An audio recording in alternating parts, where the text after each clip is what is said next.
अस्सलाम वालेकुम एवरीवन। उम्मीद है कि आप सब खैरियत से होंगे। जैसे कि आप लोग जानते हैं कि हमारी साइकोलॉजिकल बेस्ड एनर्जी रीडिंग है, इसमें हम आपके पर्सन की करंट इमोशनल स्टेट देखते हैं, चेक करते हैं, करंट फीलिंग्स चेक करते हैं। अगर उनका ऐसा बिहेवियर है तो वो क्यों है, उनका बिहेवियर दूर जैसा लगता है, केयर होती है नहीं होती, ये सब क्या चल रहा है, ये सारी चीज़ें हम देख रहे होते हैं उनके बिहेवियर के बारे में कि अगर वो ऐसा बिहेव कर रहे हैं तो क्यों कर रहे हैं। ठीक है, साथ ही साथ मैं आप लोगों को ये बता दूं कि मेरा यूट्यूब पे भी चैनल है द थॉट कर्नर, मुझे वहाँ पे भी सपोर्ट करें। और मेरे जो पेड सेशंस हैं, अगर आप अपने पर्सन के हवाले से उनके बिहेवियर, उनके माइंडसेट को समझने के लिए पर्सनल पेड सेशंस लेना चाहते हैं तो वो भी अवेलेबल हैं। कार्ड हमारे यहाँ आ चुके हैं, स्टार्ट कर लेते हैं हमारे कार्ड। अच्छा जी, हमारा फर्स्ट कार्ड है शिफ्ट इन पर्सपेक्टिव। सही हो गया। अच्छा, इस वक्त ना उनका जो सोचने का तरीका है ना काफ़ी चेंज हो चुका है। शिफ्ट का मतलब होता है कि वो अपना पर्सपेक्टिव चेंज कर चुके हैं।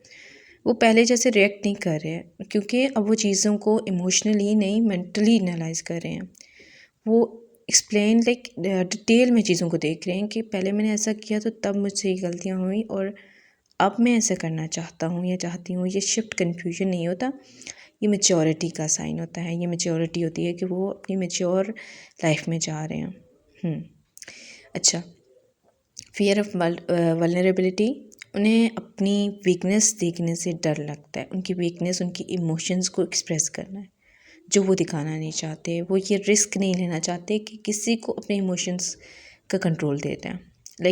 ये है कि वो ये नहीं चाहते कि वो किसी को अपने इमोशनल स्टेट एक्सप्रेस करें और उसके बाद वो पर्सन उनको कंट्रोल कर ले कि हाँ जी अभी तो ये मेरा है। तो वो ये नहीं चाहते हैं, इसलिए वो डिस्टेंस बना लेते हैं। उनके लिए डिस्टेंस सेफ्टी होती है उनकी। ठीक है, रेडीनेस फार्मिंग, वो अभी रेडी नहीं है लेकिन रेडी होने के प्रोसेस में है। रेडी अगर आप चाहते हैं ना कि वो आपको कमिटमेंट दें, वो आपको आपके साथ हो जाएं, आपके पास हो जाएं, तो मे बी वो इसके लिए ग्रो कर रहे हैं, अभी ग्रो के प्रोसेस में हैं, लेकिन अभी तक वो रेडी नहीं हुए कि वो आ जाए।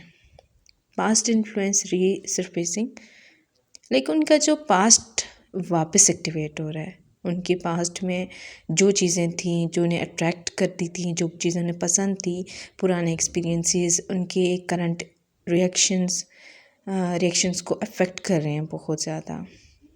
जो पुराने एक्सपीरियंसेस हैं, पास्ट एक्सपीरियंसेस हैं, उनके अब के रिएक्शंस को बहुत ज़्यादा अफेक्ट कर रहे हैं।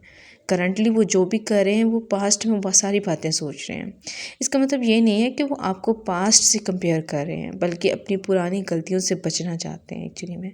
कि अगर पुरानी गलतियाँ उन्होंने, जैसे अगर उन्होंने आपको तंग किया किसी चीज़ के लिए, उन्होंने आपको किसी चीज़ के लिए परेशान किया, किसी चीज़ के लिए लेफ़्ट आउट फील करवाया, आपको मतलब बहुत ज़्यादा कमतर फील करवाया, आपकी कदर नहीं दिखाई, तो वो चीज़ें अब वो दोहराना नहीं चाहते। अगर वो इस रिलेशनशिप में आएंगे तो सबकॉन्शियस पुल, इसका मतलब ये होता है कि चाहे वो कॉन्शियसली कंट्रोल करें, अंदर से वो आपकी तरफ पुल फील करते हैं, इसलिए दूर रहकर भी कम्प्लीटली डिटैच नहीं हो पाते हैं।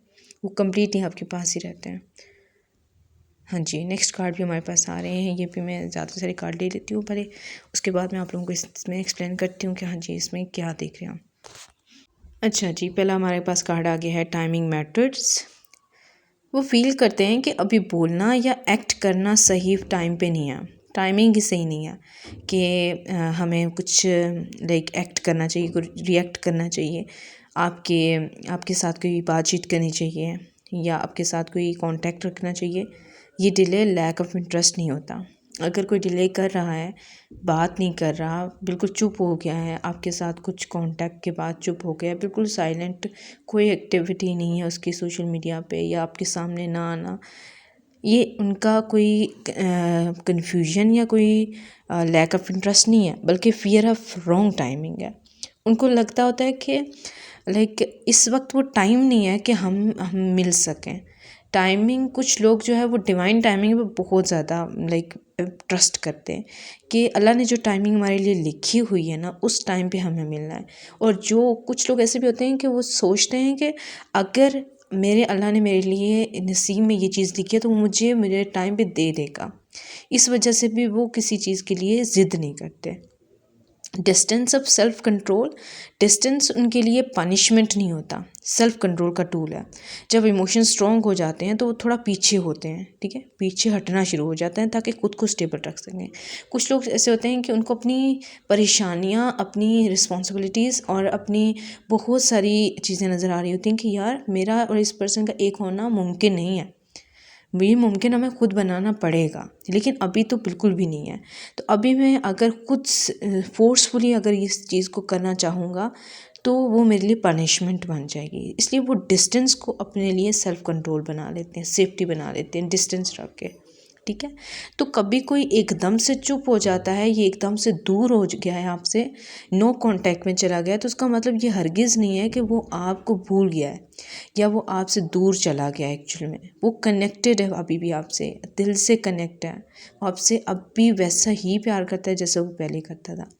मे बी उसकी कोई रिस्पॉन्सिबिलिटी आगे आ गई है, कोई उसके फियर्स आगे आ गए हैं, कोई उसकी प्रॉब्लम्स आ गए हैं, कोई इश्यूज़ आ गए हैं जिसकी वजह से वो अभी तक आपसे कनेक्ट नहीं हो पा रहा। इसलिए अगले बंदे के पर्सपेक्टिव को समझने की कोशिश भी क्या करें, उसका पर्सपेक्टिव क्या है, उसकी सोचें क्या है, उसके थॉट्स, उसकी प्रॉब्लम्स क्या हैं, ये भी समझना ज़रूरी होता है जब आप एक रिलेशन में होते हैं तो, ठीक है। डिलेड क्लैरिटी, क्लैरिटी आ रही है लेकिन धीरे धीरे से, वो आंसर्स फोर्स नहीं करते, वो चाहते हैं कि नेचुरली क्लियर हो जाए, ठीक है, जैसे मैंने अभी आपको सारी बातें बताई। अच्छा जी, 2 कार्ड हमने और ले लिए हैं। अच्छा, क्वाइट लॉन्गिंग और दूसरा है हमारे पास डिसीजन अप्रोचिंग। अच्छा देखिए, मैंने जैसे आप लोगों को बताया कि क्वाइट होने का मतलब, किसी बंदे का चुप होने का मतलब, आपको ये अगर लगता है ना कि हाँ जी वो मेरा नो कांटेक्ट में चला गया है, तो वो मुझसे प्यार ही नहीं करता था, वो मुझसे धोखा रखता था या रखती थी या कुछ ऐसा वैसा, उसने मुझे धोखे में रखा, वो मिस नहीं कर सकता मुझे, तो ऐसा कुछ भी नहीं होता। मैंने अभी आप लोगों को जो डिटेल में हर चीज़ बताई वैसा ही होता है कि अगर कोई एकदम से बिल्कुल लाइक नो कांटेक्ट में चला जाता है या चली जाती है, तो उसके पीछे बहुत बड़ी रीज़न्स होती हैं। उस बंदे का पर्सपेक्टिव, उस बंदे का जो लाइक उस टाइम का माइंडसेट होता है, उसने क्या सोचा हुआ है, क्या वो ऐसा बिहेव क्यों कर रहा है, उसको समझने के लिए कुछ रीज़न्स होती हैं। आप वो रीज़न समझा करें, ठीक है। वो मिस करता है लेकिन शोर नहीं मचाता, उसको शोर मचाना या एक्सप्रेस करना नहीं आता। ये लॉन्गिंग साइलेंट है, जो सिर्फ बिहेवियर से फील होती है, वर्ड से नहीं होती, ठीक है। उनके जो अंदर डिसीजन का प्रेशर है ना, वो बहुत ज़्यादा बिल्ड हो रहा है, बहुत ज़्यादा, ज़्यादातर बीच में रहना उनके लिए अनकम्फर्टेबल हो रहा था, इसलिए उनकी एनर्जी थोड़ी रेस्टलेस लग रही सकती है, ठीक है। लेकिन वो बीच में नहीं रहना चाहती। मतलब मेरा ये है कि या तो वो कोई डिसीजन लेंगे कि हम साथ में हो जाएं, या तो वो ये डिसीजन लेंगे कि हम हमेशा के लिए दूर हो जाएं। वो ये दोस्ती वाले चक्कर में नहीं रहना चाहते, ठीक है। Energy still connected. In short मैं आपको ये बोलना चाहती हूँ कि कनेक्शन अभी ब्रेक हुआ ही नहीं है, डिस्टेंस के बावजूद इमोशनल कॉर्ड इंटैक्ट है। लाइक इसलिए सडन थॉट्स आती हैं, रैंडम रिमाइंडर्स आते हैं या इमोशनल वेव्स आती रहती हैं। आपको आपको पता है कि अगर आपको साइकोलॉजिकली ये प्रूव चीज़ है कि अगर एक पर्सन को आप बहुत ज़्यादा मिस करते हो, बहुत ज़्यादा ना चाहते हुए भी उसको मिस करते हो, और बार बार उसका ख्याल आना, उसकी बातें याद आना, उसका नाम सामने आना या उसका नाम आपकी थॉट्स में आना, इसका मतलब ये आता है कि आपकी और उस पर्सन की एनर्जी अभी तक कनेक्टेड है, अभी तक कनेक्ट हो रही है, और जिसकी वजह से आपको इसका ख्याल आता है, इंटेंस फीलिंग होती है आप लोगों की, और यही फीलिंग उसी इंसान की भी होती है, ठीक है। या फिर कहीं ना कहीं वो कोई 10% 20% आप उसके माइंड में मौजूद होते हो, वो आप नहीं निकल पा रहे होते, इस वजह से आप अपने दिमाग से उस इंसान को नहीं निकाल पा रहे होते, ठीक है। टेस्टिंग इमोशनल सेफ्टी, वो देख रहे हैं कि क्या यहाँ इमोशनली सेफ फील होता है या नहीं होता, ठीक है। वो टेस्ट कर रहे हैं इसको, लाइक बहुत ज़्यादा इसको टेस्टिंग फेज में ला रहे हैं, इसलिए वो पहले स्मॉल सिग्नल्स देते हैं, फिर ऑब्जर्व करते हैं, फिर रिस्पॉन्स करते हैं। ऑन एंड ऑफ सिचुएशन उनकी रहती है। इमोशनल हेजिटेशन, वो हेजिटेट हो रहे हैं, हेजिटेशन इसलिए है क्योंकि वो गलत डिसीजन से डर रहे हैं, आपसे नहीं, ठीक है। ये नहीं कि आपसे कोई डर है, आपसे कोई डर है। एक्चुअली में जब कोई पर्सन हेजिटेट करता है ना, तो उसका मतलब उसकी सीरियसनेस होती है, ठीक है। ये पर्सन सीरियस है अपने डिसीजंस को लेके, तो वो कोई डिसीजन लेंगे तो वो स्ट्रॉन्ग और सॉलिड डिसीजन लेंगे, अदरवाइज़ वो कोई डिसीजन नहीं लेंगे। डिसीजन का मतलब कोई नहीं होगा, और सिंपल वो अपना टाइम पे हर चीज़ छोड़ देंगे कि जो अल्लाह ने चाहा वही हो जाएगा, ठीक है। या तो वो लेंगे, तो मैंने क्या बोला कि वो स्ट्रॉन्ग डिसीजन लेंगे, यस का डिसीजन, और अगर नहीं लेंगे तो कुछ भी नहीं करेंगे, ठीक है।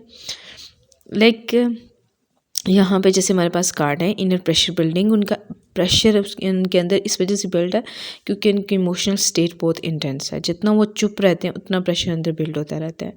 लेकिन वही मैंने बात की कि कोई इंसान अगर एकदम से नो कांटेक्ट में चला जाता है, एकदम से बात करना छोड़ देता है, लाइक हर तरफ से आपको मतलब कि देखना भी नहीं चाहता, तो उसके पीछे बहुत रीज़न्स होती हैं। वो रीज़न्स ढूंढने की कोशिश किया करें, ना कि पैनिक हो जाएं कि ये पर्सन ने छोड़ दिया, इसने मुझे धोखा दे दिया, ये कर दिया, वो कर दिया, ठीक है।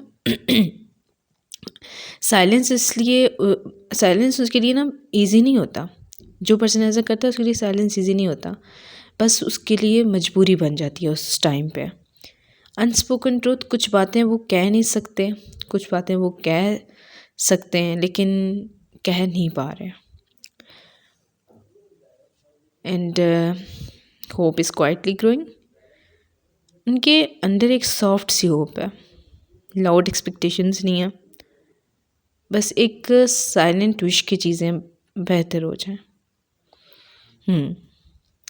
जी अच्छा, होप क्वाइटली लाइक ऐसा है ना कि एक पर्सन जो बार बार सोचते हैं कि ये चीज़ हो जाए, अल्लाह करे ये चीज़ हो जाए, वो उसके लिए दुआएं भी करते हैं, आप बहुत ज़्यादा प्रे करते हैं, और फिर एक टाइम पे उनका वो ट्रस्ट बनना शुरू हो जाता है, ठीक है।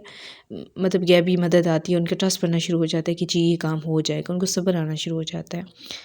तो इसी तरीके से इन पर्सन का अगर होप डेवलप हो रही है, तो वो मे बी कुछ टाइम गुजरने के बाद ये होप डेवलप हो रही है कि अल्लाह में भी टाइम के साथ ये चीज़ें बेहतर करते हैं। तो ऑब्वियसली जब आप अल्लाह पे सब चीज़ें छोड़ देते हैं कि ये अल्लाह चीज़ें मेरी बेहतर कर दे, तो वो ऑटोमेटिकली आपकी चीज़ें बेटर होना शुरू हो जाती हैं, ठीक है। तो शुरुआत बहुत मुश्किल होती है, किसी भी चीज़ की शुरुआत मुश्किल होती है, लेकिन उसका एंड बहुत खूबसूरत होता है, ये हमेशा याद रखें। रिग्रेट विनीत काम, जो काम आप देखते हो उसके नीचे रिग्रेट छुपा होता है। वो चीज़ें डिफरेंटली हैंडल करना चाहता था, ठीक है, लेकिन अब उनको अंडू नहीं कर पा रहा, अंडू कर नहीं सकता। मे बी होता है ना, कभी कभी इंसान से भूले में बहुत सारी मिस्टेक्स हो जाती हैं, तो उनसे भी भूले में बहुत सारी मिस्टेक्स हुई हैं आपके पर्सन से याद, जिसकी वजह से वो बहुत ज़्यादा रिग्रेट फील करते हैं, पास्ट का कोई गिल्ट है उनके अंदर। अब यह है कि कभी कभी साइलेंस का मतलब डिस्टेंस नहीं होता, बल्कि इन कन्फ्लिक्ट होता है। और सबसे इम्पॉर्टेंट बात, आप किसी को हील करने के लिए रिस्पॉन्सिबल नहीं हो, ठीक है। तो अगर आप चाहते हो कि आप उनकी हीलिंग बन सको, तो एटलीस्ट उनको चेज़ करना छोड़ दो, ठीक है, क्योंकि इस वक्त वो भी हील नहीं हो पा रहे।